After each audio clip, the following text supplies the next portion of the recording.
do dogs talk to us? Do they go, oh, I'm scared?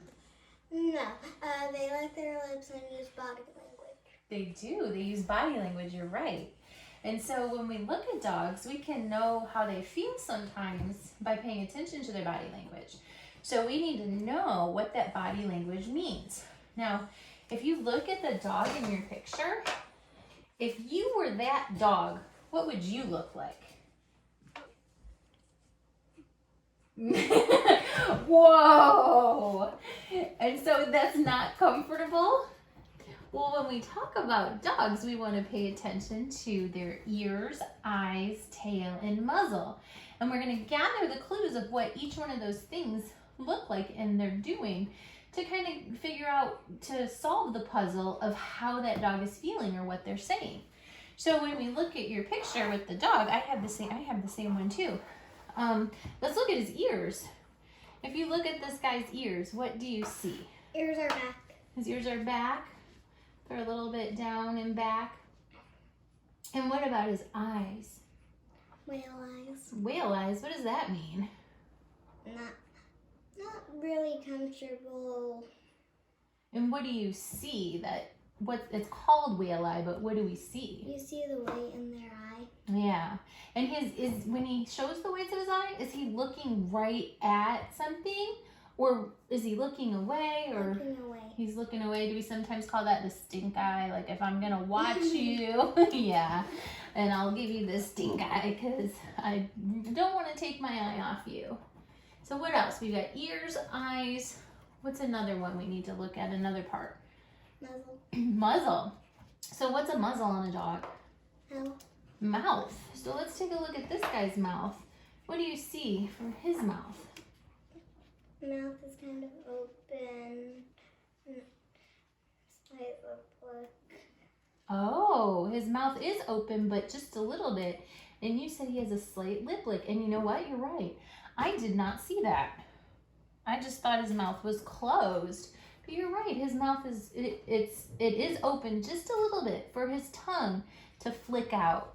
And that is a way that dogs calm themselves sometimes or show that they're experiencing stress. Nice catch. All right, so ears, eyes, tail. What do we see with his tail? Tail's like straight up. Oh, a straight up stiff tail. What kinds of things could that mean? Doesn't want people to go away. He wants people to go away. Have some space. And give him some space. Now, we looked at the ears, the eyes, the tail, and the muzzle. Now we gathered the clues to see how this dog is feeling. And there's something else that we can look at in this picture. His surroundings, and there's a ball in his surroundings. You're right. We have to look at the whole picture and look at the circumstance and surroundings. And you were right. He's got a ball. So what do you think he might be saying about his ball with the way his body language is? Don't use my ball. Go away. Go away, don't take my ball. I think he is saying that. So you can see that. That could be a ball. That could be a bone. That could be a favorite toy. It could be just about anything that dog feels really strongly about at that moment. And down in the corner, it says, dog with a bone, leave him alone. So of course, if a dog has a bone, we want to make sure that we give them space because they can feel unsafe or threatened if they think we're going to take something away. And what happens when a dog does not feel safe? Might bite you. They might bite you. They might growl or jump, scratch you. Might scratch you, show their teeth maybe. So they might do some things that really let you know they don't like what you're doing. But all of these things are pretty subtle and we want to pay attention to them so we don't miss them and we can learn what that dog is saying. So great job being a doggy detective, looking at the ears, eyes, tail, and muzzle to gather the clues to see that this doggy wants us to run up to him and give him a great big hug. Give him some space.